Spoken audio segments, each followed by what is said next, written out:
But listen, there's a new, first of all, there's a new shooter from Indiana. See, I'm the third best shooter in the state of Indiana now. Okay. It goes Caitlin, Tyrese, and now myself. We'll have to get Tyrese's opinion on that. I'm not sure Tyrese would agree. Right here, she's taking over for me right now, so thank you. Well, honestly, I don't think it's just a big moment for the WNBA. I think all of women's sports, I think this is one of the biggest moments we've ever had. So, I feel very confident that we're going to get something done, and that's because we're in this moment because of the product we put on the floor. So If you want to pinpoint the exact night the sports world truly changed, you had to be watching February 1st, 2026. This wasn't during a championship showdown. It wasn't the fallout of a blockbuster trade. It happened far above the court in a broadcast booth overlooking the most iconic stage in basketball history. That night, Caitlin Clark didn't just appear on NBC's pregame show. She entered Madison Square Garden, the sport's sacred ground, and quietly shifted the entire landscape. What seemed like a standard analyst cameo was anything but. It was a carefully orchestrated move of influence, a bold statement of autonomy, and a blueprint in personal branding. For anyone waiting for tip-off between the Lakers and Knicks, they completely overlooked the real headline unfolding on their screens. To the team, Caitlin Clark. Yes. First time in MSG for a Knicks game, so it's pretty cool. I know, it's our first Knicks game, first time feeling the atmosphere. We got to get you to play on this court one day. We have to talk to Adam about that. Can we make it mellow? Honestly, if there's someone even if it's a preseason game, we got to get it done. I don't think the Liberty will want to move a game over here, but we'll play anybody. It'll be fun. Yeah. How could you describe maybe the atmosphere your first time in it? Well, I think as a player, this is kind of when you feel the atmosphere the most, is when you're out on the court warming up. So, there's just a different type of buzz. And obviously, when LeBron comes to town, it's probably really different. But, Knicks fans are crazy, and I love it. I love people that are passionate about basketball, so it's pretty incredible.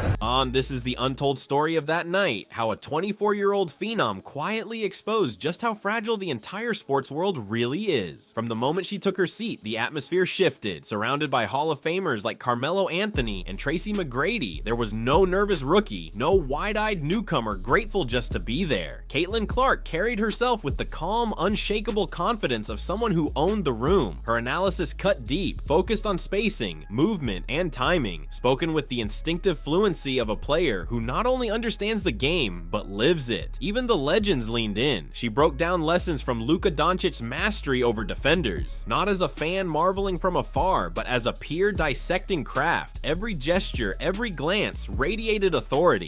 This wasn't a casual crossover. It was a collision of worlds. She was meeting NBA giants eye to eye, and in doing so, broadcasting a crystal clear message. Her platform now stood on equal footing. The traditional hierarchy of sports media, where the men's NBA reigns unquestioned, was quietly being upended. But the real shockwave came in what seemed like a casual remark. When the conversation turned to the WNBA's crucial collective bargaining negotiations, Clark locked eyes with the camera and said, "We are in this moment because of the product we put on the floor." Let's sit with that for a second. The word product is often tossed around in the sterile corporate language of sports. But from her, in that moment, it carried weight. She was redefining it. The product wasn't just branding or marketing. It was the performance itself.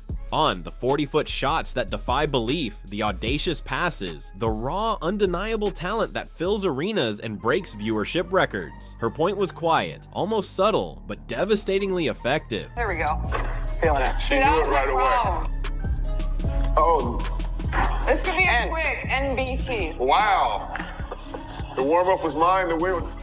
Uh-oh. All right. I was being nice last game. Uh-oh. All right, I'm ready.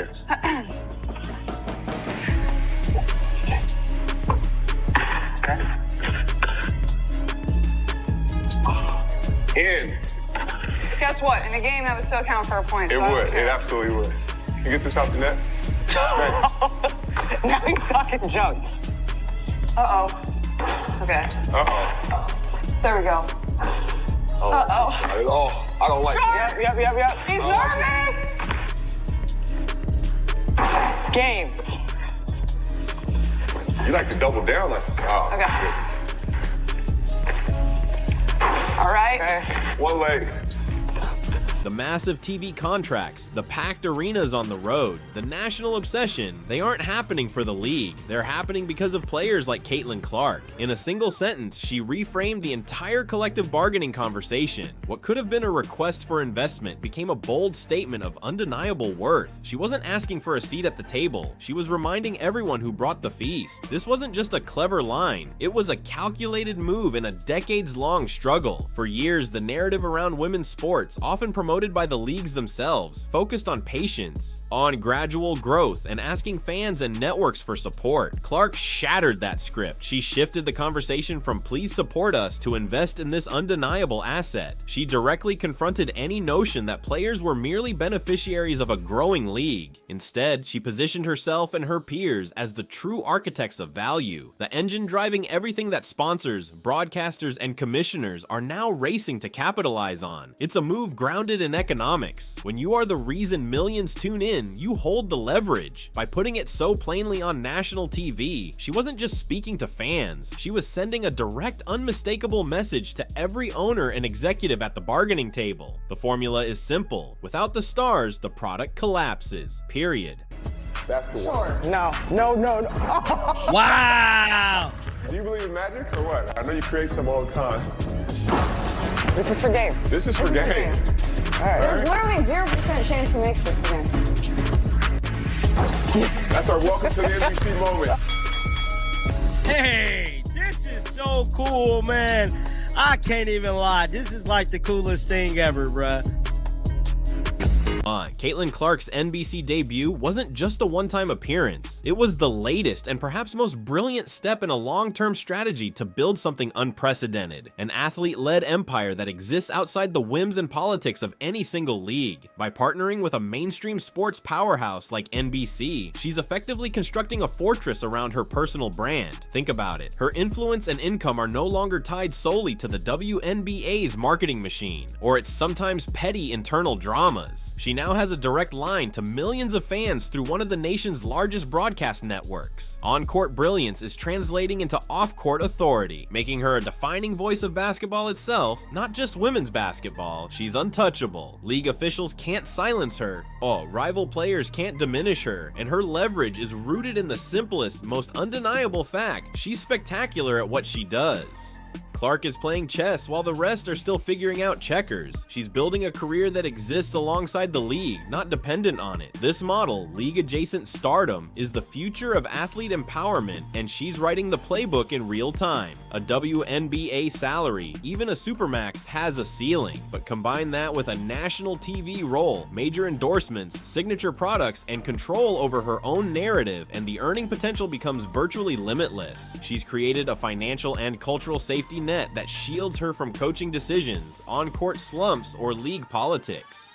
Her multi-platform presence also turns her into a crossover icon. She introduces her excellence to NBA-centric audiences, bringing fresh eyes to the WNBA, but on her terms. She isn't waiting for the league to make her famous. She's amplifying the league through a larger megaphone while standing on external strength. Internal jealousy or initiation hazing neutralized. Her success isn't confined to the WNBA ecosystem anymore. Her competition isn't just other players, it's every major sports personality in media. By stepping into that arena, she elevates the conversation and forces the entire sports world to play on her timeline. What makes this strategy resonate so powerfully with fans is its authenticity. When she gushed about the energy at Madison Square Garden, Knicks fans are crazy, and I love it. I love people that are passionate about basketball. It felt genuine. This wasn't a corporate-tested line. It was the reaction of a competitor who thrives on energy, on the pure joy of the game. In an era where audiences are fatigued by curated social media feeds, robotic interviews, and polished marketing campaigns, Clark's authenticity is refreshing. Her competitive scowl, jubilant celebrations, and genuine love for basketball history cut through the noise. Fans, especially younger ones, instantly recognize what's real. Her passion isn't a branded hashtag, it's in her analysis, her awe, her excitement. Her relatability isn't forced, it's earned. That trust she builds is durable. When she endorses a product, speaks on the game, or appears publicly, people believe her. She transforms casual viewers into loyal fans. On turns her appearances into cultural moments and reminds millions why they fell in love with sports before the politics and noise got in the way. This isn't just personal success, it's a quiet revolution taking place against a backdrop of an industry still adjusting to the rise of athletes like Clark. And make no mistake, the landscape she's ascending within will never be the same. The WNBA is in the middle of a massive transformation, and with that comes internal turbulence. In the same season, Clark's former rival, now teammate at Indiana, was making headlines for very different reasons. The New York Liberty, fresh off their 2024 championship, parted ways with coach Sandy Brondello after a disappointing follow-up season. In her place, they brought in Chris DeMarco, a longtime NBA assistant from the Golden State Warriors, all who openly admitted he was scrambling to understand the WNBA, going so far as to order every book on the Liberty he could find. Meanwhile, other franchises like the Seattle Storm and Dallas Wings were also shaking up their coaching staffs. Across the league, a sense of churn and recalibration was palpable. The WNBA was wrestling with its identity, its business model, and its future, all while experiencing unprecedented growth driven by a handful of transcendent stars. In that environment, Clark's move to secure her own platform doesn't just look smart, it feels essential. It's a statement of independence in a shifting ecosystem. This backdrop of instability makes her external platform all the more critical. The league is at a crossroads, caught between its historic identity and the lightning speed commercial pressures of rising popularity. Franchise values are skyrocketing, yet roster rules and operations are struggling to keep pace. Bringing in NBA affiliated coaches like DeMarco sends a mixed signal. It injects expertise, yes, but does it risk diluting the league's unique culture? For a player of Clark's caliber, that uncertainty is a professional risk. Leaning solely on the WNBA for legacy and livelihood ties her future to decisions made by owners and a commissioner navigating uncharted waters. That's why building a fortress brand with NBC and other partners is not just ambitious, it's brilliant strategy. It ensures her influence and financial security aren't hostage to league politics, competitive fluctuations, or internal growing pains. She's effectively future-proofing her career by anchoring herself in the larger, more stable foundation of global sports media while still being a rising tide that lifts the WNBA. Her approach offers a blueprint for other stars. You can be the league's biggest advocate without being captive to it. So what does this reveal? Caitlin Clark's seamless takeover of the NBC broadcast booth exposes a truth the sports industry has long been reluctant to admit. The market doesn't want bureaucracy, corporate talking points, or posturing. It wants transcendence, talent. It wants authenticity. It wants greatness delivered unapologetically. Fans will pay to witness magic, and they will follow those who create it. Excellence has always been and will always be the product that matters most. All the ancillary debates, the politics, the corporate messaging, that's just noise. A star who can cut through it simply by being spectacular changes the power dynamic entirely. Clark has shown that the greatest leverage an athlete can hold is being so undeniably elite that you outgrow the very structures designed to contain you. You don't need to fight the system from the inside. You can build a bigger, more compelling platform alongside it. February 1st wasn't just a broadcasting debut, it was the unveiling of a new blueprint, a roadmap for how a modern athlete can seize full control of their career, brand, and narrative. It proved that the future of sports media isn't about athletes getting commentary roles, it's about them shaping the conversation itself. The old model, built on outdated hierarchies and top-down control, is crumbling.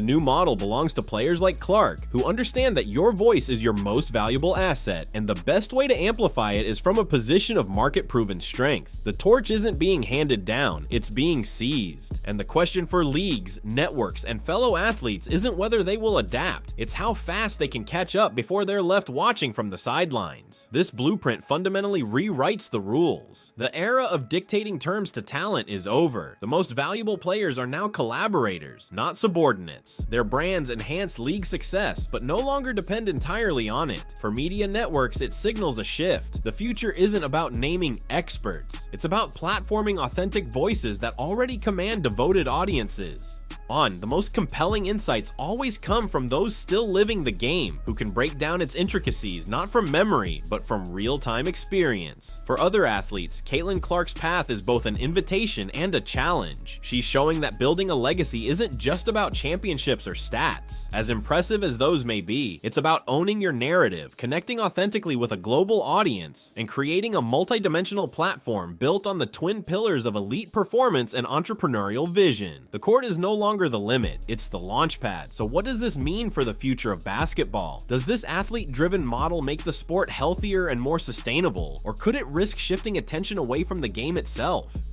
Drop your thoughts in the comments below. I want to hear your take. If you're looking for more unfiltered breakdowns of the power shifts reshaping sports, hit that like button. It helps the channel grow. Don't forget to subscribe and turn on notifications so you won't miss our next deep dive. We're just getting started. Thanks for watching.